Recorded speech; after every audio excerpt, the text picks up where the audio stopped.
Previous వీడియోలో tuple slicing using positive index and negative index rules for slicing వీటి గురించి చూసాం కదా. ఈ వీడియోలో టుపుల్ కి వాడే బిల్ట్ ఇన్ ఫంక్షన్స్ ఏంటో చూద్దాం.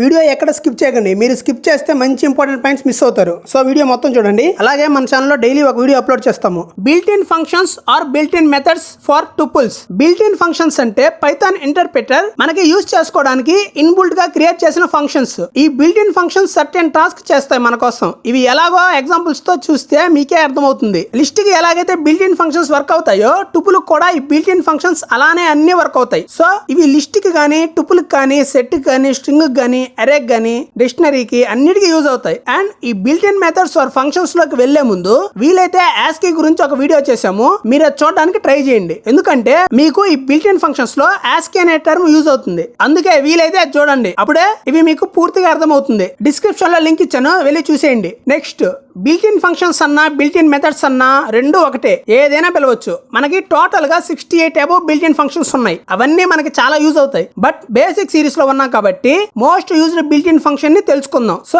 ఆ most used built in functions ఏవో చూద్దాం. Max, min, len, sorted, sum. First max method. So ఈ మ్యాక్స్ మెథడ్ కనుక టుపుల్ పైన యూజ్ చేస్తే మనకు అవుట్పుట్ ఏమి ఇస్తుందంటే టుపుల్ లో ఉన్న లార్జెస్ట్ ఎలిమెంట్ ని ఇస్తుంది. అంటే ఒక టుపుల్ లో మాక్సిమం ఎలిమెంట్ ని కనుక్కోవడానికి ఈ మ్యాక్స్ మెథడ్ యూజ్ చేస్తాము. మీకు ఒక డౌట్ రావచ్చు, నెంబర్స్ లో అంటే లార్జెస్ట్ నెంబర్ కనుక్కోవచ్చు, అదే ఓన్లీ స్ట్రింగ్స్ ఉంటే ASCII వాల్యూని బేస్ చేసుకొని కనుక్కోవచ్చు. కానీ టుపుల్ లో నెంబర్స్ తో పాటు letters, both upper case and lower case, special characters ఇన్ని ఉంటాయి. వాటిలో లార్జెస్ట్ ఎలిమెంట్ ని ఎలా కనుక్కుంటుంది? అందుకే ఈ మ్యాక్స్ మెథడ్ ని వాడాలంటే టుపుల్ లో ఓన్లీ సింగిల్ డేటా టైపే ఉండాలి. అది ఇంటీజర్ అయినా, స్ట్రింగ్ అయినా, లిస్ట్ అయినా, ఫ్లోట్ అయినా, సెట్ అయినా, టుపుల్ అయినా, అరే అయినా, ఎక్సెట్రా ఏదైనా ఒక్క డేటా టైపే ఉండాలి, లేకుంటే ఎర్రర్ వస్తుంది. దీని సింటాక్స్ చూద్దాం. Max of iterable. ఇక్కడ ఇటరబుల్ అంటే టుపుల్. సో ఈ ఇటరబుల్ ప్లేస్ లో మనం డిక్లేర్ చేసిన టుపుల్ ని పాస్ చేస్తే మనకి టుపుల్ లో ఉన్న మాక్సిమం ఎలిమెంట్ వస్తుంది. ఎగ్జాంపుల్ చూడండి, మ్యాక్స్ ఆఫ్ ఒక టుపుల్ ఇస్తున్నాను,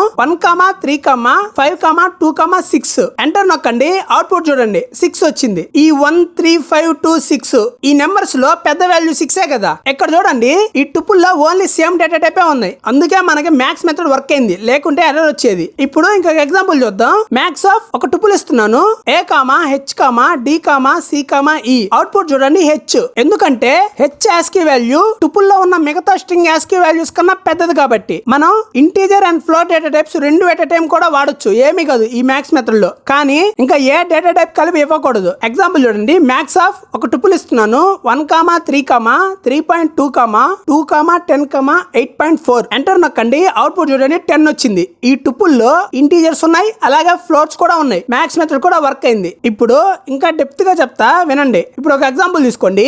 మ్యాక్స్ ఆఫ్ ఒక టుపుల్ ఇస్తున్నాను, A, 1, 3, B, A, gun, get, good. ఇక్కడ ఈ టుపుల్ లో ఉన్న డెసిమల్స్ 1, 3 కూడా స్ట్రింగ్సే, ఎందుకంటే అవి కొటేషన్స్ లో ఉన్నాయి కాబట్టి. సో మనకి మెథడ్ వర్క్ అవుతుంది. సో వీటిలో వేటి ASCII వాల్యూ ఎక్కువ ఉంటే అది మాక్సిమం ఎలిమెంట్ ఇస్తుంది. వీటిలో ASCII వాల్యూ గన్ అనే స్ట్రింగ్ కి ఎక్కువ ఉంది, అందుకే అవుట్పుట్ మనకి గన్ వచ్చింది. ఇది ఎలా వచ్చిందో చూడండి.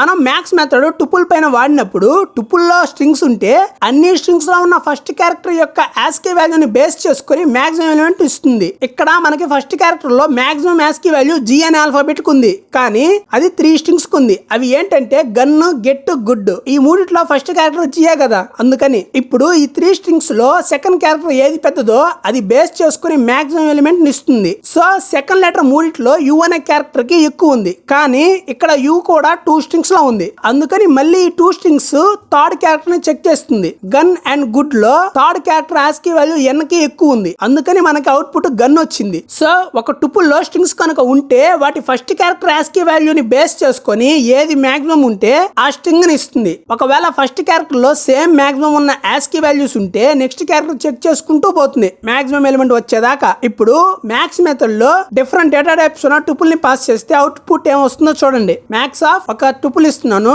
1, 2, 3, A. ఎంటర్ నొక్కండి.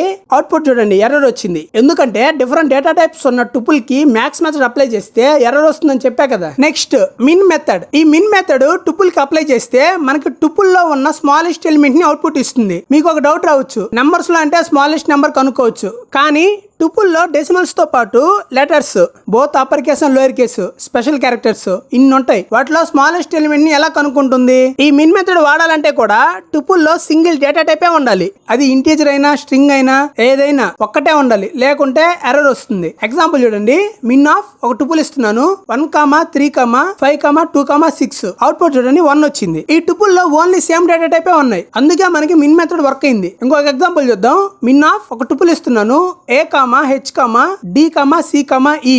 అవుట్పుట్ చూడండి ఏ వచ్చింది. ఎందుకంటే దీని యాస్కీ వాల్యూ మిగతా వాటికంటే చిన్నది కాబట్టి. మనం ఇంటీజర్ అండ్ ఫ్లోట్స్ రెండు ఎట్ ఎ టైం వాడొచ్చు ఈ మిన్ మెథడ్ లో. ఎగ్జాంపుల్ చూడండి, మిన్ ఆఫ్ ఒక టుపుల్ ఇస్తున్నాను 1, 3, 3.2, 2, 10, 8.4. అవుట్పుట్ చూడండి 1 వచ్చింది. అంటే మనకి ఇక్కడ మిన్ మెథడ్ వర్క్ అయింది. ఇంటీజర్స్ ఫ్లోట్స్ కలిపి వాడినా ఏ ప్రాబ్లం రాదు. నెక్స్ట్ ఇంకొక ఎగ్జాంపుల్ చూద్దాం. మిన్ ఆఫ్ ఒక టుపుల్ ఇస్తున్నాను A, B, A, gun.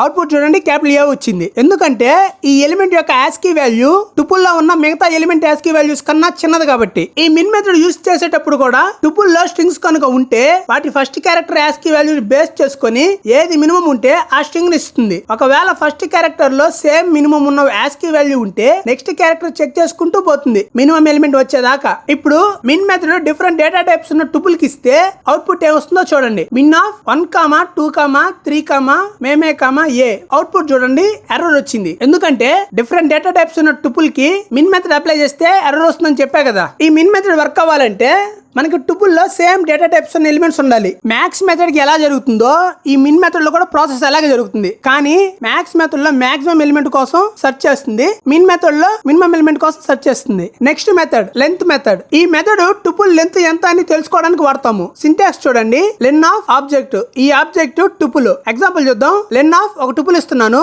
2, 3, 5, A, B, Python. Output చూడండి 6 వచ్చింది. ఎందుకంటే ఈ టుపుల్ లో 6 ఎలిమెంట్స్ ఉన్నాయి. ఇక్కడ ఇంకో ఎగ్జాంపుల్ తీసుకుందాం.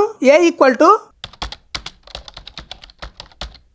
ఇక్కడ ఒక టుపుల్ ఇచ్చాను. ఈ టుపుల్ కి లెంత్ మెథడ్ అప్లై చేస్తున్నాను. లెన్ ఆఫ్ ఏ. అవుట్పుట్ చూడండి 10 వచ్చింది. సో ఈ టుపుల్ లో 10 ఎలిమెంట్స్ ఉన్నాయి కాబట్టి దాని లెంత్ 10. సో ఇలా ఒక టుపుల్ లెంత్ కనుక్కోవడానికి మనం ఈ లెంత్ ఫంక్షన్ ని వాడతాం. Next sorted method. ఈ సార్టెడ్ మెథడ్ ఒక టుపుల్ ని సార్ట్ చేస్తుంది అసెండింగ్ ఆర్డర్ లో, అండ్ వచ్చిన అవుట్పుట్ మనకి లిస్ట్ లో ఇస్తుంది. అసెండింగ్ ఆర్డర్ అంటే చిన్న ఎలిమెంట్ నుంచి పెద్ద ఎలిమెంట్ ని ఆర్డర్ లో ఇస్తుంది. కానీ టుపుల్ లో డెసిమల్స్ తో పాటు letters both upper case and lower case special characters ఇన్ని ఉంటాయి. వాటిని బట్టి టుపుల్ ని ఎలా సార్ట్ చేస్తుంది? ఈ సార్టెడ్ మెథడ్ ని వాడాలంటే కూడా టుపుల్ లో ఓన్లీ సింగిల్ డేటా టైపే ఉండాలి. అది ఇంటీజర్ అయినా స్ట్రింగ్ అయినా లిస్ట్ అయినా సెట్ అయినా టుపుల్ అయినా అరే అయినా ఎక్సెట్రా ఒక్కటే ఉండాలి, లేకుంటే ఎర్రర్ వస్తుంది. సింటాక్స్ చూడండి, సార్టెడ్ ఆఫ్ ఇటరబుల్. సో మనం ఈ సార్టెడ్ మెథడ్ లో ఇటరబుల్ పాస్ చేస్తే ఆ ఇటరబుల్ లో ఉన్న ఎలిమెంట్స్ అన్ని అసెండింగ్ ఆర్డర్ లో సార్ట్ అవుతాయి. ఈ ఇటరబుల్ టుపుల్ మనం ఏ టుపుల్ ని సార్ట్ చేయాలనుకుంటున్నామో ఆ టుపులే ఇటరబుల్. ఇక్కడ ఇటరబుల్ అని ఎందుకు చెప్పానంటే ఈ మెథడ్ ఇటరబుల్స్ అన్నిటికీ యూజ్ చేస్తాం కాబట్టి. సో ఇక్కడ మనం టుపుల్ టాపిక్ లో ఉన్నాం కాబట్టి దీంట్లో టుపుల్ ఇటరబుల్ ని పాస్ చేస్తాము. ఎగ్జాంపుల్ చూడండి, సార్టెడ్ ఆఫ్ ఒక టుపుల్ ఇస్తున్నాను 1, 3, 5, 2, 6. అవుట్పుట్ చూడండి. సో మనకి ఈ టుపుల్ అసెండింగ్ ఆర్డర్ లో సార్ట్ అయ్యి లిస్ట్ ఫామ్ లో వచ్చింది. ఆల్రెడీ ఇందాక చెప్పాను కదా సార్టెడ్ మెథడ్ వాడితే వచ్చే అవుట్పుట్ లిస్ట్ లో వస్తుందని. ఈ టుపుల్ లో ఓన్లీ సేమ్ డేటా టైప్సే ఉన్నాయి, అందుకే మనకి సార్టెడ్ మెథడ్ వర్క్ అయింది. ఇంకొక ఎగ్జాంపుల్ చూద్దాం. సార్టెడ్ ఆఫ్ ఒక టుపుల్ ఇస్తున్నాను A, H, D, C, E. Output చూడండి, మనకి ఆ టుపుల్ లో ఉన్న అన్ని ఎలిమెంట్స్ అసెండింగ్ ఆర్డర్ లో సార్ట్ అయ్యి లిస్ట్ లో వచ్చింది. ఇది ఎలా వచ్చిందంటే యాస్కీ వాల్యూని బేస్ చేసుకొని వచ్చింది. మనం ఇంటీజర్ అండ్ ఫ్లోట్స్ రెండు ఎట్ ఎ టైం వాడొచ్చు ఈ సార్టెడ్ మెథడ్ లో. ఎగ్జాంపుల్ చూడండి, సార్టెడ్ ఆఫ్ ఒక టుపుల్ ఇస్తున్నాను 1, 3, 3.2, 2, 10, 8.4. అవుట్పుట్ చూడండి, ఈ టుపుల్ సార్ట్ అయ్యి మనకి లిస్ట్ గా ప్రింట్ అయింది. అంటే ఈ సార్టెడ్ మెథడ్ వర్క్ అయింది ఈ 2 data types at a time వాడినా కూడా. ఈ 2 డేటా టైప్స్ తప్ప ఇంకా ఏ డేటా టైప్ కాంబినేషన్ వాడినా అవుట్పుట్ ఎర్రర్ వస్తుంది. ఇప్పుడు ఇంకొక ఎగ్జాంపుల్ తీసుకుందాం. సార్టెడ్ ఆఫ్ ఒక టుపుల్ ఇస్తున్నాను Apple, aeroplane, April, August, application. Output చూడండి, ఆ టుపుల్ లో ఉన్న అన్ని స్ట్రింగ్స్ అసెండింగ్ ఆర్డర్ లో సార్ట్ అయ్యి మనకు అవుట్పుట్ లిస్ట్ గా వచ్చింది. సో ఈ టుపుల్ కి సార్టింగ్ ఎలా జరిగిందంటే, ఈ టుపుల్ లో ఫస్ట్ అన్ని ఎలిమెంట్స్ ఫస్ట్ క్యారెక్టర్ చెక్ చేసింది. వీటిలో అన్నిటికీ ఏ ఉంది. సో అన్ని వాల్యూస్ సేమ్ కాబట్టి సార్ట్ కుదరదు ఫస్ట్ క్యారెక్టర్ ని బేస్ చేసుకొని. సో సార్టింగ్ అవ్వలేదు కాబట్టి నెక్స్ట్ అన్ని ఎలిమెంట్స్ సెకండ్ క్యారెక్టర్ చెక్ చేసింది. ఇక్కడ చూడండి వీటి యాస్కీ వాల్యూస్. సో వాటిని బేస్ చేసుకొని మనకు ఆర్డర్ ఎలా వచ్చింది. నెక్స్ట్ ఇక్కడ మనకి 3 ఎలిమెంట్స్ కి సేమ్ యాస్కీ వాల్యూ ఉంది. సో ఈ 3 ఎలిమెంట్స్ లో ఉండే థర్డ్ క్యారెక్టర్ యాస్కీ చెక్ చేసుకుంటుంది. సో వీటి యాస్కీని బట్టి మనకి ఇలా వచ్చింది. సో ఇప్పుడు వీటి 4th యాస్కీ వాల్యూని బేస్ చేసుకొని సార్టింగ్ అవ్వదు, ఎందుకంటే ఈ రెండిట్లో సేమ్ గా ఉంది కాబట్టి. నెక్స్ట్ 5th యాస్కీ వాల్యూని బేస్ చేసుకొని సార్టింగ్ అవుతుంది. సో యాపిల్ లో ఉండే ఈ యాస్కీ వాల్యూ చిన్నది కాబట్టి మనకి ఇది ముందు వస్తుంది ఆర్డర్ లో, నెక్స్ట్ అప్లికేషన్ వస్తుంది. సో ఈ విధంగా జరుగుతుంది సార్టింగ్. ఒకవేళ డిఫరెంట్ డేటా టైప్ ఉన్న లిస్ట్ కి సార్ట్ మెథడ్ అప్లై చేస్తే మనకు అవుట్పుట్ ఎర్రర్ ఇస్తుంది. కావాలంటే చూడండి, సార్టెడ్ ఆఫ్ ఒక టుపుల్ ఇస్తున్నాను 1, 2, మేమే, ప్రోగ్రామర్స్ 3.1. అవుట్పుట్ చూడండి ఎర్రర్ వచ్చింది, ఎందుకంటే డిఫరెంట్ డేటా టైప్స్ ఉన్నాయి కాబట్టి. సో ఈ సార్టెడ్ మెథడ్ వాడాలంటే మనకి టుపుల్ లో సేమ్ డేటా టైప్స్ ఉండాలి. అలాగే ఇంటీజర్స్ అండ్ ఫ్లోట్స్ ఈ 2 కాంబినేషన్స్ ఉండొచ్చు. మిగతా ఏ కాంబినేషన్ ఉన్నా మనకు అవుట్పుట్ ఎర్రర్ వస్తుంది. ఒకవేళ మనకి టుపుల్ ఎలిమెంట్స్ డిసెండింగ్ ఆర్డర్ లో రావాలంటే సింపుల్, సార్టెడ్ మెథడ్ లో మనం పాస్ చేసిన టుపుల్ పక్కన రివర్స్ ఈక్వల్ టు ట్రూ అని ఇస్తే చాలు. ఎగ్జాంపుల్ చూడండి, సార్టెడ్ ఆఫ్ ఒక టుపుల్ ఇస్తున్నాను 1, 2, 3, 4, 5, 6, 7, 8 కామా ఇచ్చి రివర్స్ ఈక్వల్ టు ట్రూ అని ఇస్తున్నాను. అవుట్పుట్ చూడండి మనకి డిసెండింగ్ ఆర్డర్ లో వచ్చింది. డిసెండింగ్ ఆర్డర్ అంటే largest to smallest values sort అవుతాయి. Next sum method. ఈ సమ్ మెథడ్ ఎందుకు యూజ్ చేస్తామంటే ఒక టుపుల్ లో ఉన్న ఎలిమెంట్స్ అన్నిటిని సమ్ చేయడానికి యూజ్ చేస్తాము. సో దీని సింటాక్స్ చూద్దాం. Some of tuple. ఇక్కడ టుపుల్ అనేది మనం ఏ టుపుల్ లో ఎలిమెంట్స్ ని సమ్ చేస్తామో ఆ టుపుల్. ఈ సమ్ మెథడ్ మనం యూజ్ చేయాలంటే ఒక కండిషన్ సాటిస్ఫై అవ్వాలి. అది ఏంటంటే ఏ టుపుల్ కి అయితే మనం ఈ సమ్ మెథడ్ ని అప్లై చేస్తామో ఆ టుపుల్ లో ఓన్లీ ఇంటీజర్స్, ఫ్లోట్స్ అండ్ బూలియన్స్ ఈ 3 డేటా టైప్స్ మాత్రమే ఉండాలి. ఇవి కాకుండా ఏవి ఉన్నా మనకు అవుట్పుట్ ఎర్రర్ వస్తుంది ఈ మెథడ్ అప్లై చేసినప్పుడు. సరే ఒక ఎగ్జాంపుల్ తీసుకొని చెప్పుకుందాం. ఎస్ టుపుల్ ఈక్వల్ టు ఒక టుపుల్ ఇస్తున్నాను 1, 10, 30, 40. ఇప్పుడు ఈ టుపుల్ కి సమ్ మెథడ్ అప్లై చేద్దాం. Sum of S tuple. Output చూడండి 81 వచ్చింది. ఈ లిస్ట్ లో ఉన్న అన్ని ఎలిమెంట్స్ సమ్ అయ్యాయి. ఇప్పుడు ఒక టుపుల్ తీసుకుందాం, దాంట్లో ఇంటీజర్, ఫ్లోట్ అండ్ బూలియన్స్ ఈ 3 డేటా టైప్స్ తీసుకుందాం. S1 tuple equal to 1, 2, 4.2, 10, 4.1, true. చూడండి ఈ టుపుల్ లో ఇంటీజర్, ఫ్లోట్ అండ్ బూలియన్ ఈ 3 డేటా టైప్స్ ఉన్నాయి. సో ఇప్పుడు ఈ టుపుల్ కి సమ్ మెథడ్ అప్లై చేద్దాం. Sum of S1 tuple. Output చూడండి టుపుల్ లో ఉన్న ఎలిమెంట్స్ అన్ని సమ్ అయ్యాయి. ఇక్కడ టుపుల్ లో ట్రూ ఉంది కదా, దానికి యాక్చువల్ గా వాల్యూ 1 ఉంటుంది. సో మనం సమ్ చేసినప్పుడు ట్రూ ప్లేస్ లో 1 సమ్ అవుతుంది. నెక్స్ట్ ఇప్పుడు ఈ 3 డేటా టైప్స్ కాకుండా మిగతా డేటా టైప్స్ వాడదాం సమ్ మెథడ్ కి. So S2 tuple equal to ఒక టుపుల్ ఇస్తున్నాను 1, 20, 2, 4.4, m. ఇప్పుడు ఈ టుపుల్ లో స్ట్రింగ్ డేటా టైప్ కూడా ఇచ్చాం. ఈ టుపుల్ పైన సమ్ మెథడ్ అప్లై చేద్దాం. Sum of S2 tuple. Output చూడండి ఏమొచ్చిందో, ఎర్రర్ వచ్చింది. ఎందుకంటే ఈ సమ్ మెథడ్ అప్లై చేసినప్పుడు ఆ టుపుల్ లో ఇంటీజర్, ఫ్లోట్ అండ్ బూలియన్ ఈ 3 డేటా టైప్సే ఉండాలి. కానీ ఈ టుపుల్ లో స్ట్రింగ్ కూడా ఉంది, అందుకే ఎర్రర్ వచ్చింది. సో ఈ 3 డేటా టైప్స్ కాకుండా టుపుల్ లో ఏమున్నా ఈ సమ్ మెథడ్ అప్లై అవ్వదు, ఎర్రర్ వస్తుంది. ఈ మ్యాక్స్, మిన్, సార్టెడ్, సమ్ లో డెప్త్ ఇంకా చాలా ఉంది. ఇది ఓన్లీ 10% మాత్రమే. అవి మనం ఇంటర్మీడియట్ సిరీస్ లో చెప్పుకుందాం. రేపటి వీడియోలో ఒక టుపుల్ కి ఇన్పుట్ ఎలా తీసుకోవాలో చెప్పుకుందాం. సబ్స్క్రైబ్ చేయండి, లైక్ చేయండి, షేర్ చేయండి. డౌట్స్ ఏమైనా ఉంటే కామెంట్ లో పెట్టండి.